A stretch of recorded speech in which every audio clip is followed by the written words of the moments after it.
Today in the Auto Obsessive Garage, we start a new project series, and it just happens to be one of my favorite cars of all time.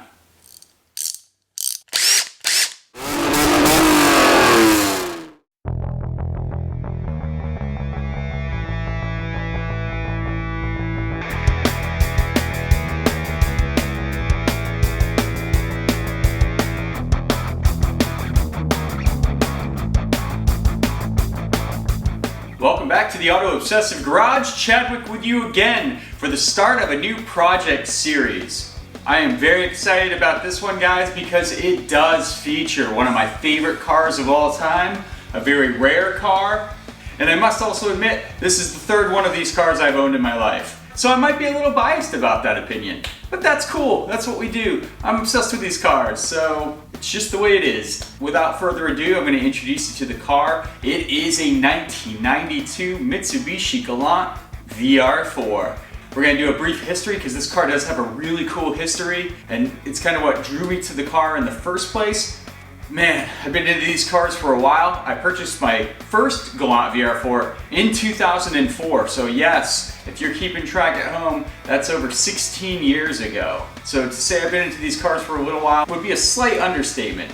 So let's check it out. We'll go around the car, I'll show you what's up with it, show you its current condition, and we'll probably develop a list of issues because there are going to be a few. Alright, let's get into the Auto Obsessive Garage and check out this Mitsubishi Galant VR-4. But first, a brief history lesson. The Mitsubishi Galant VR-4 is only here because of the sport of rally. It's a homologation Class A rally car that was built so Mitsubishi could compete with the platform. It was a very successful winning platform also, winning championships through the late 80s and early 90s. The venerable 4G63 turbocharged engine, paired with a robust all-wheel drive system, made the Galant VR-4 a potent little rally machine. Very limited numbers were produced to meet this homologation requirement. Only 2,000 Galant VR-4s were sold in the United States in 1991, and another 1,000 in 1992. That's it. 3,000 examples, only available for 2 years, each with its own unique numbered badge.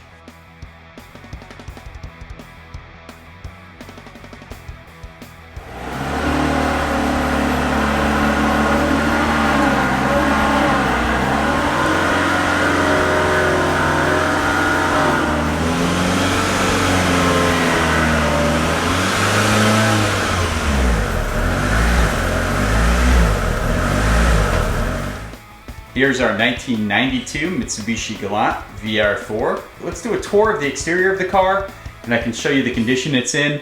Overall, pretty good. Clean title, 140,000 miles on it, plus some more. So pretty good mileage for a car of this age. This is number 866 out of 1,000. Let's go ahead and check it out. So overall, no major issues, no major huge dents. Lots of little stuff. Every panel has a little scuff on it. As you can see, just about every panel has been touched in some negative way. First things first, there's the important badge, the VR-4 92s. It's integrated into the tail light there. In your 91s and older, the Galant badge will be shifted to the left a little bit, and there'll be a VR-4 badge to the right. So if you need to know quick glance at what year the Galant VR-4 is, that's a good way to tell. Also, the wheels are different. The wheels on this one are in excellent shape, as you can see. They are always body matched to the car's color, which is Belize green, which is my favorite color of the Galant VR-4. They look excellent. So there's 5-spoke ones for the 92s, and there's multi-spoke, I think it's 8, I want to say 8 or so, could be wrong, but it's a multi-spoke pattern for the 91s. Another way you can distinguish the 2 years. As you can see, we're missing that dog leg, part of the trim there. It's in the trunk, so no problems there. You can see a lot of door dings down the rear of the car here. Happens. But overall, paint's pretty good, except for all the scuffs and scratches. I'd love to save the paint. I wouldn't want to have to redo that if I don't have to. Sunroof model, which is nice. Love sunroofs. Overall, again, very good. See these wheels? Excellent condition.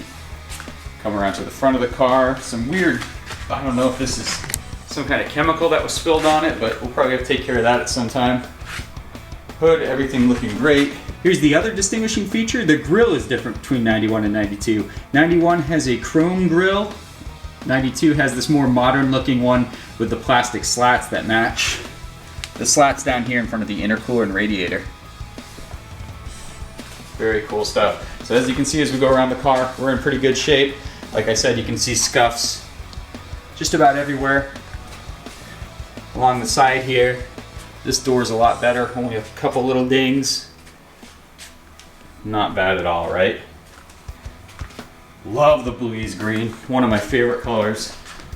There's our awesome Mitsubishi badge. Always love the taillights on these, I think they just look so cool.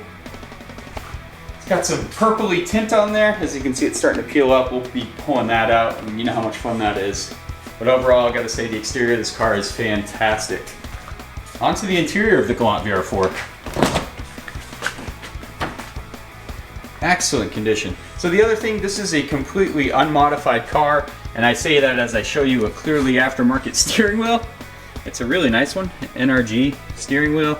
The owner did include the original steering wheel, which is in great shape. So that'll be going in, obviously. Seats, always in good shape. I've never seen these seats in bad condition. I've had models with 250,000 miles on them and no issue with the seat at all. What's awesome is completely stock in here, guys. Look at the shifter, in good shape. Original CD player and tape deck, which is one of the rarest things to find with these cars.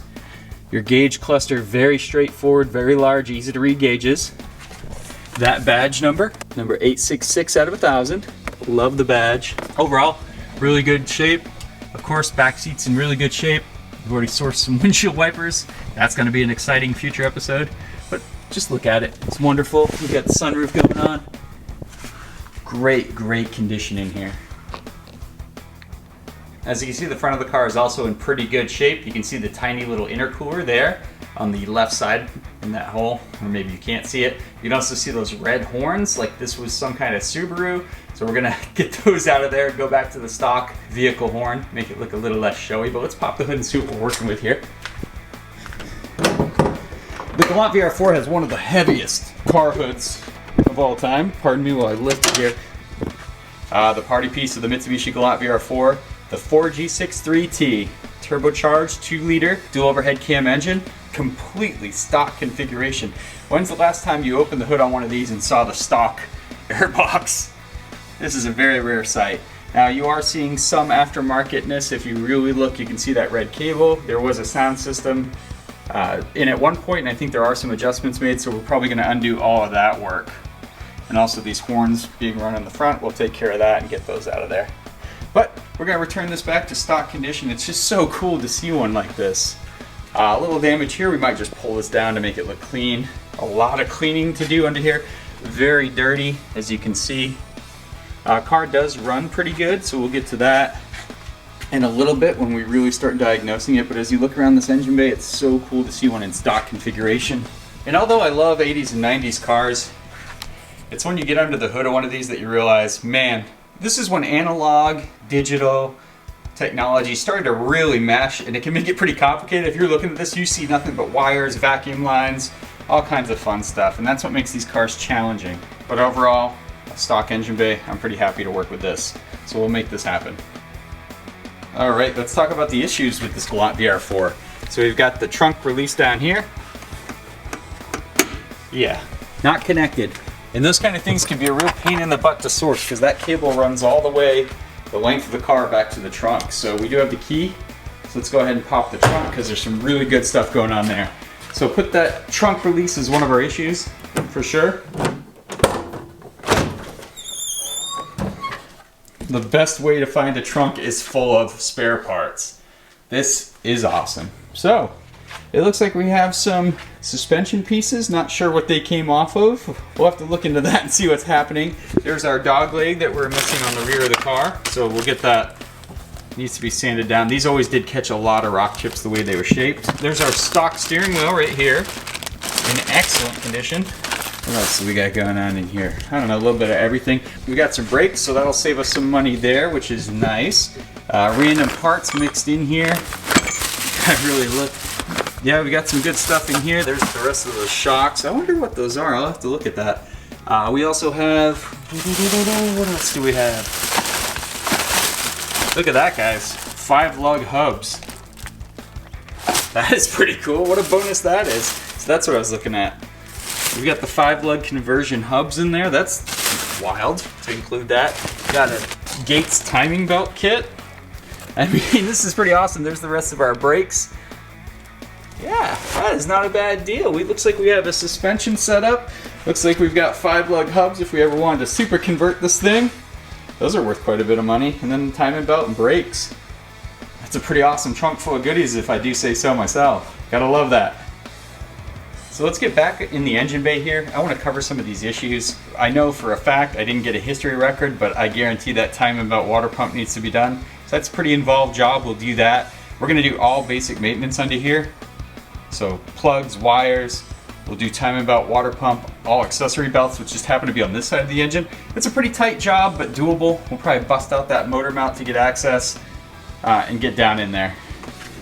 New air filter, new battery, heavy cleaning, all fluids. We're going to do that like we always do and see where we're at. We're also going to remove any aftermarket accessories like the horns and obviously the sound system, get that back to stock, and that steering wheel for sure. Other than that, this does have the very well known issue of idle surge that seems to plague just about every one of these 4G63 powered cars from this era, whether it be a DSM or a Galant VR-4. The idle surge is very pronounced on this one. So we're gonna do our regular checks. Of course, check for vacuum leak. I always like to look up here. It's missing the BIS screw blocking little rubber there, so there's probably a sign. Hope no one messed with this. This can be very annoying. The throttle body likes to leak a lot, so we'll probably start there. I do have obviously a boost leak tester. Having owned a few of these cars, I know the troubleshooting on that. So we'll start with a boost leak, make sure there's no obvious vacuum leaks, and then we'll go through all the normal things. You never want to just throw sensors at these cars. Sometimes those idle surges can be caused by vacuum leaks and other issues.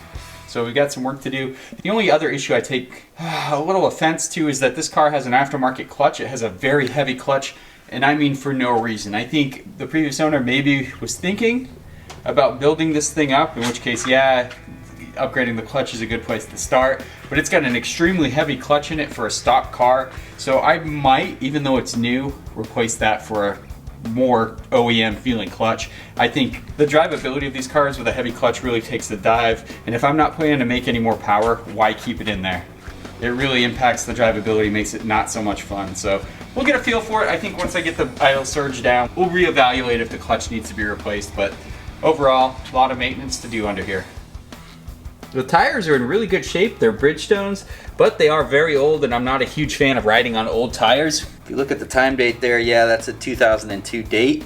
So we have an 18-year-old tire, and we're gonna go ahead and swap that out. As you can see, stock suspension. So I'll see what's in the trunk there. We might take care of that. I'm sure this is a little worn given the age of the car.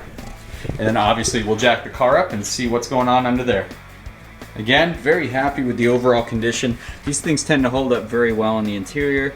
No dash cracks or anything like that. And I just absolutely love seeing the stock radio in there. You just want to zoom in so you can see this greatness. It's not just stock, it's in excellent shape. Looks like it was almost never used.